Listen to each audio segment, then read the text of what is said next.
ए बंड्या, अरे त्या गावच्या जमिनीबद्दल बोलायचं होतं. तू मेल्या एवढं गावचं सगळं करतोस, सगळ्यांचं बघतोस, आणि त्या आव्याचं काय आहे? हा, मेल्याला सगळं नुसतं आयतच हवं. अरे हे सगळं तो करतो म्हणून काय झालं? हा, त्या बंड्याचं कर्तव्यच आहे, ते मोठा आहे ना तो. आणि मला सांग, तू लहान आहेस म्हणून काय झालं? हा, तुला हे असं कमी लेखणं मला काही पटत नाहीये बाबा.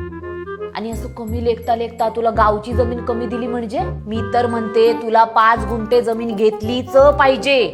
माझं काय बघ, तुझ्यासाठी म्हणून ना मी फक्त 2च गुंठे जमीन घेईन, कळलं?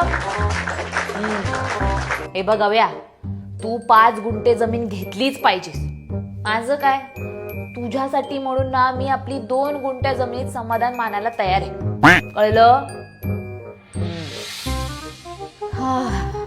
बाई, 2 गुंठ्याच्या जमिनीसाठी काय काय करावं लागतंय आता? आत्या, 2 गुंठा जमिनीसाठी एवढं करायची गरज नाहीये. जमीनवाल्यांकडनं प्लॉट दे ना, ठाणे, पनवेल आणि थर्ड मुंबईमध्ये घेऊन टाक. 5 लाखात 2 प्लॉट. काय सांगते? एक तुझ्यासाठी, एक माझ्यासाठी. काय गेली बोलते?